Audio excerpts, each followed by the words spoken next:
Bonjour à tous, c'est Pierre-Alexandre pour Technoid. Aujourd'hui, on va faire la prise en main du Asus Zenfone 3 Deluxe. Et pour la prise en main, cette prise en main, je voulais comparer par rapport au Asus Zenfone 3 normal, donc là en version 5.2, qui est donc le milieu de gamme, qui se trouve déjà à la base, il se trouve à 380€ et peut se trouver à l'heure actuelle à 300€. Le Zenfone 3 Deluxe, lui, se trouve plus à 700€, donc ce qui fait que la différence est assez grande en termes de prix. Mais au final, dans la qualité réelle, dans la différence, c'est assez... comment dire, c'est-à-dire que le Zenfone 3 Deluxe est une grosse amélioration en 3 du Zenfone 3, mais dans la réalité, on le sent pas beaucoup. Donc est-ce que ça vaut le coup? Je ne suis pas sûr. Donc déjà, on va faire un petit tour du propriétaire. Donc vous avez le Zenfone 3 Deluxe, donc dans les ajouts on peut y voir, hop, on a droit donc aux touches rétroéclairées. On peut voir que ce qu'on a normalement au dos, en fait, le côté un peu reflet, etc., on l'a ici. Et on l'a ici, donc là plus à l'avant, comme les anciens Zenfone. On a un écran AMOLED par rapport à l'IPS, on a un dos en métal alors qu'on a du verre ici, donc lecteur d'empreintes, IMX318 ici en ouverture 2.0, IMX298 en ouverture 2.0 aussi, avec toujours capteur laser, autofocus, etc. Le truc classique Tritech comme ils appellent ça, donc 3 choses en même temps pour faire le focus. On a les antennes qui sont invisibles, donc qui est dit invisible. Alors j'aime bien qu'il fasse le focus sur moi. Allez. Sois gentil, voilà. Donc, en fait, les antennes sont surtout très bien cachées, ou elles sont très petites, et on peut les voir ici, ici, et encore en haut, ici. Donc nous avons ça, nous avons ici un Snapdragon 820, ici on a un Snapdragon 625. Donc, fais le focus, ce serait bien s'il te plaît.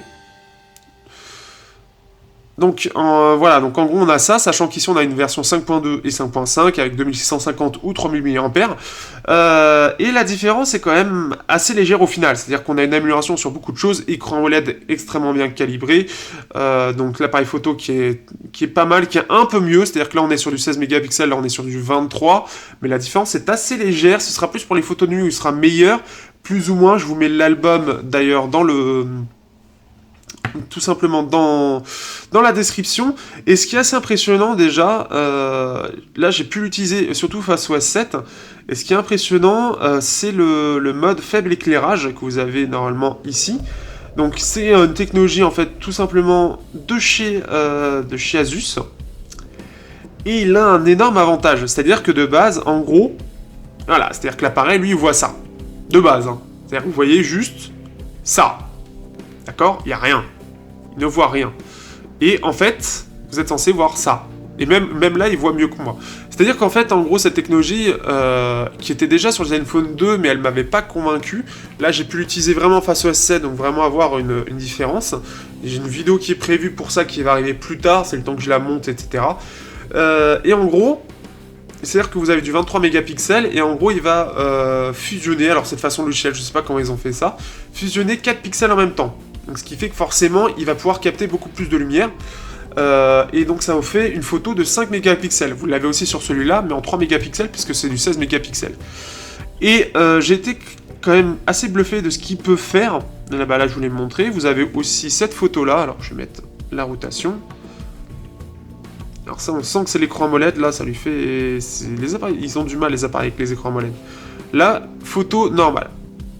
Donc là-dessus, c'est un peu moyen. J'aimerais bien qu'il fasse l'autofocus, s'il te plaît. Voilà. Donc là, on voit pas grand-chose, et là, on voit tout. C'est impressionnant. Parfois, on se dit parfois que c'est même pas la même photo. Donc là, justement, la vidéo de présentation, là, c'est quand il a neigé. Là, on voit rien, et là, on voit tout. C'est quand même assez impressionnant. Même, voilà, là, il était 4h du matin, donc ce qui fait qu'on voyait pas très bien, et là, d'un coup, on a l'impression limite qu'il fait jour sur la photo. C'est assez dingue, et surtout que les détails restent assez présents. Ça reste un peu moins bon que le Galaxy S7, mais ça se défend plutôt pas mal, et ça permet d'avoir des photos qui restent très lumineuses, alors qu'on a un capteur qui est pas forcément bien foutu.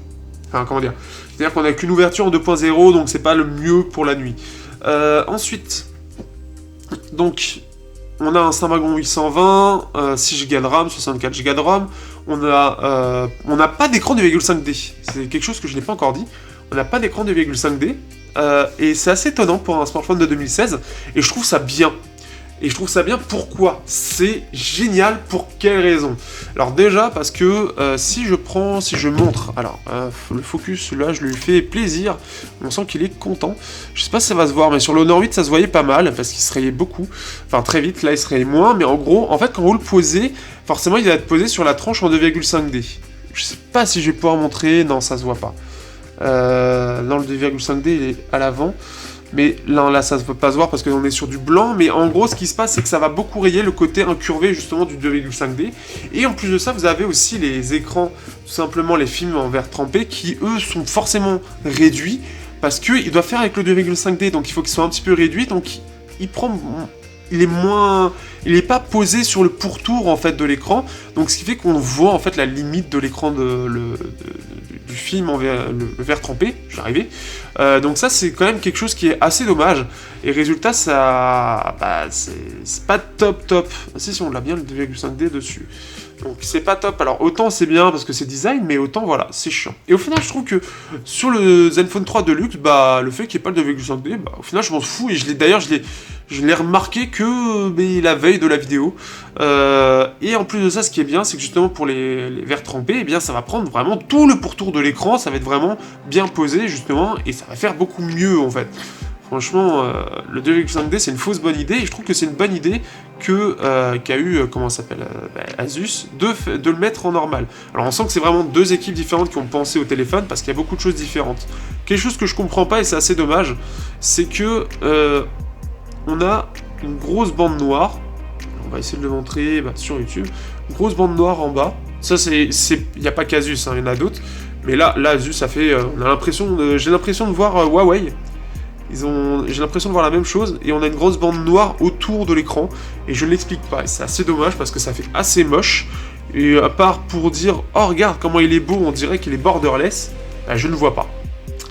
Je vois pas du tout. Je vois pas l'intérêt, donc. Bof.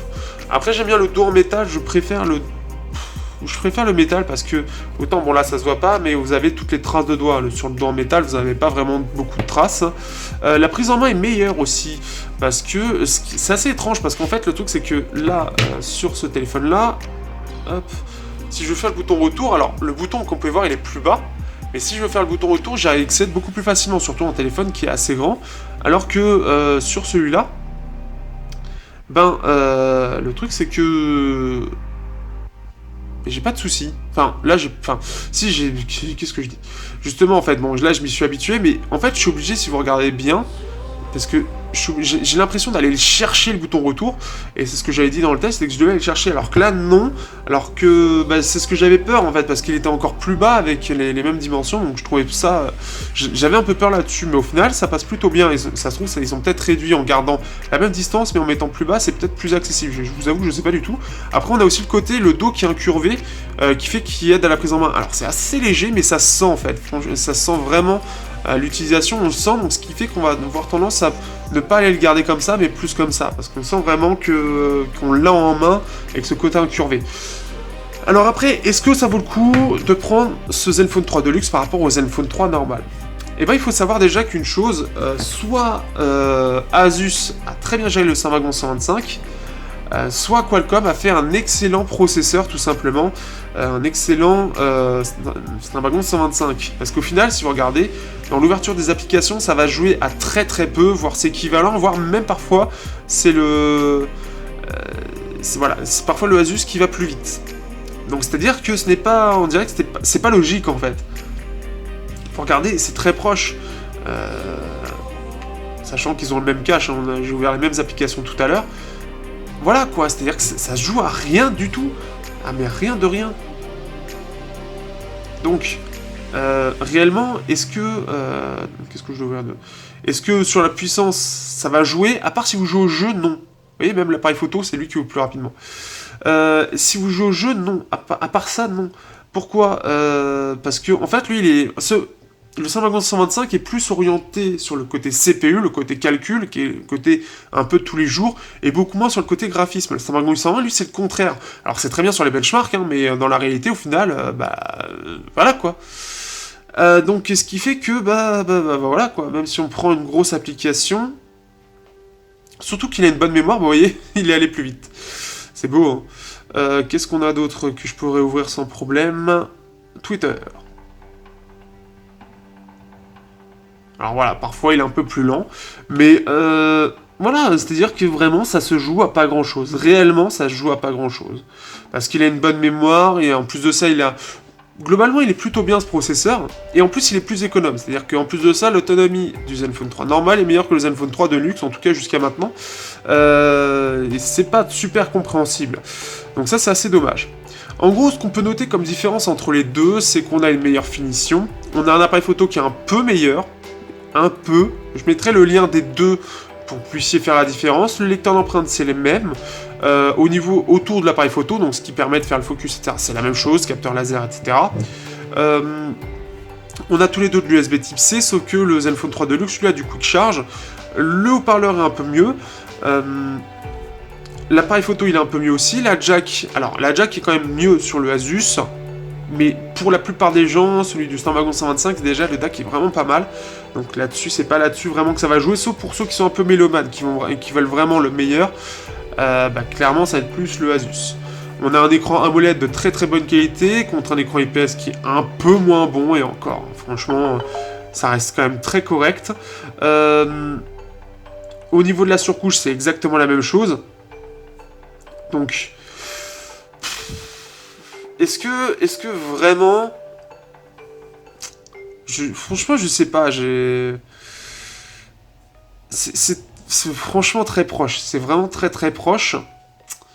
Moi, je sais pas, je sais pas te dire, est-ce que réellement ça vaut le coup de prendre le Asus Zenfone 3 Deluxe par rapport à lui? Je trouve pas. Vraiment, je trouve pas. J'essaie de régler... Bon, je verrai ça après pour moi. Mais... ça va être des petites choses. En gros, le Zenfone 3 Deluxe, clairement, c'est une amélioration du Zenfone 3. Mais c'est plein de petites améliorations. Bon, on a une meilleure prise en main, on a un peu plus de batterie aussi, par contre, il est quand même plus autonome. Alors ça, c'est dû au processeur, je pense, ou alors c'est Asus qui sait pas gérer le processeur, c'est aussi possible. Parce que, en plus de ça, c'est-à-dire que l'impression que j'ai par rapport à Asus, c'est-à-dire que, en gros, si on regarde la communication, ça s'axe énormément sur le Zenfone 3, beaucoup plus que le Zenfone 3 Deluxe. C'est-à-dire qu'on a l'impression qu'Asus a fait ce Zenfone 3 Deluxe pour être présent sur le haut de gamme et dire on sait aussi faire du haut de gamme. Parce que si on regarde l'année dernière, on n'avait pas de haut de gamme, on avait le Zenfone 2 qui était le haut de gamme de chez Asus, mais qui était en soi un milieu de gamme, surtout en la finition en fait, qui était beaucoup raboté. Là, ce qui s'est passé, c'est un peu ça, c'est-à-dire que le Zenfone 3, ils ont raboté un peu sur les finitions, mais sur beaucoup de choses, ils n'ont pas raboté. C'est-à-dire qu'il y a un bon capteur d'empreinte, un bon appareil photo, on a 4 Go de RAM, 64 Go de ROM, on a plein de choses qui fait que c'est bien, mais on a plein de petites choses qui fait que le Zenfone 3 Deluxe c'est mieux. Le Quick Charge, alors ça coûte un peu cher quand même, la MOLED, l'appareil photo qui est un peu mieux, on a 6 Go de RAM, on a une meilleure prise en main, meilleur haut-parleur, c'est un Snapdragon 820, mais dans la réalité, c'est proche. C'est vraiment, c'est-à-dire que dans l'expérience utilisateur, je trouve pas que la différence fait que je trouve le Zenfone 3 vraiment mieux que le Zenfone 3, enfin le Deluxe, mieux que le normal. Et surtout qu'en plus de ça, pour côté autonomie ou côté phablette, vous avez le Zenfone 3 en version 5.5 et 3000 mAh. Donc là-dessus, voilà. Mais voilà, ça va être sur des petites choses par-ci par-là. Le truc, c'est que le Zenfone 3 Deluxe, lui, il est à 700 €. Lui, on peut le trouver à 300 €. La différence entre les deux est assez énorme, et pourtant, les améliorations sont pas si énormes que ça. En tout cas, pour l'utilisateur. Alors peut-être effectivement que c'est coûteux au final, mais j'ai du mal à le dire que si vous voulez le meilleur, vous pouvez prendre le Zenfone 3 Deluxe, parce que c'est pas forcément le cas. C'est-à-dire qu'à la limite de photos de nuit, oui, il sera mieux, ça c'est clair, même de jour, on aura un peu plus de détails, ce sera un peu mieux, mais la différence est pas... elle est pas énorme non plus, c'est-à-dire que ça reste assez proche, réellement. Après, on a un meilleur déclenchement quand même sur le Zenfone 3, si on prend, allez, on va prendre le photo comme ça, juste du Omido, du casque Omido. C'est-à-dire qu'en plus de ça, on a aussi la stabilisation optique et électronique de chez Asus sur les deux appareils. Donc c'est-à-dire que, en fait, vraiment, Asus a vraiment fait en sorte que pour les deux appareils, que pour son Zenfone 3, il y a un maximum de choses qui intéressent. Résultat, au final, alors, on va, sans parler des couleurs, on va parler plus des détails. Alors, que je fasse un peu... Hop. Le déclenchement est plus rapide sur les MX. Et on peut voir hein, que vraiment c'est très très proche.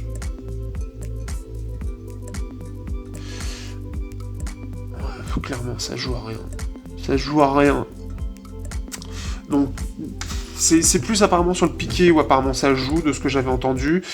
S'il y en a qui en savent un petit peu plus sur ces deux capteurs, parce que je les connais pas assez, à part le fait 23 mégapixels contre 16, mais bon, c'est pas ce qui fait un capteur, tout le monde le sait. Parce que c'est du 2.0 dans les deux cas. Après, l'appareil photo est quand même super bien géré dans les deux cas aussi. Mais voilà, c'est-à-dire que vraiment, Asus a vraiment fait un très bon milieu de gamme et un très bon haut de gamme aussi, mais ils ont fait tellement un très bon milieu de gamme dans le sens où ils se sont appliqués sur des choses précises comme la photo, le son est quand même très correct, le Snapdragon 125 c'est quand même un processeur qui est réussi, qui consomme moins aussi. Ils ont raboté sur des choses qui n'étaient pas forcément prioritaires, donc le quick charge ou encore une finition où par exemple bah, justement ce type de choses, hop, ici. Vous voyez la bande blanche en fait entre l'écran et le... Bah ça c'est quelque chose qui fait beaucoup plus bas de gamme en fait. C'est-à-dire que ça c'est quelque chose, voilà. On a aussi le fait que ce soit pas peint mais que ce soit carrément un morceau de plastique qui fasse passer pour les antennes en fait, qui fait office d'antenne. Ce sont des petites choses comme ça qui fait qu'on sent qu'il y a eu des rabotages en termes de finition, mais pourtant ça le tue pas en termes de design globalement. Ça reste tout à fait acceptable. Donc ce qui fait que les améliorations, clairement il y a une grosse différence en termes de finition, il y a une grosse différence en termes de partie graphique, même la partie CPU c'est quand même un peu mieux, hein, mais le Snapdragon 820 n'est pas vraiment fait pour ça, on a quand même plus de RAM, on a une mémoire qui est de meilleure qualité, on a une 4G qui est meilleure, mais encore faut-il qu'elle soit utilisée, ce qui n'est pas forcément le cas, meilleur haut-parleur et son. Je suis assez perplexe en fait de dire, enfin voilà, c'est-à-dire que pour 400 € de plus, parce qu'à l'heure actuelle lui il est à 300 et lui il est toujours à 700, est-ce que ça vaut le coup? Je sais pas. Après vous avez la version à 256 Go pour 100 € de plus. Là oui, si vous voulez beaucoup de stockage et en plus une SD derrière pour rajouter 200 Go, ouais là pourquoi pas. Mais là c'est très... Ah, c'est très très proche quoi. Donc après à vous de voir si vous avez des questions particulières, mais moi j'ai du mal à recommander le Zenfone 3 Deluxe par rapport au Zenfone 3 parce qu'ils sont aussi une finale très proche, surtout pour la plupart des gens. Alors que pourtant on devrait avoir un gros gap, là où par exemple un Samsung, le A5 2016 et le S7, il y a une très grosse différence, là elle est pas si grosse que ça. Et c'est ça qui est assez étonnant, c'est ça qui vraiment qui m'étonne, et c'est ça qui fait que c'est dur de dire qu'il est mieux. Alors il est mieux, hein, c'est indéniable, mais c'est très proche. Donc voilà, donc après on verra le résultat final au test avec tous les petites choses, et je vous dis à bientôt pour le test du Asus Zenfone 3 Deluxe.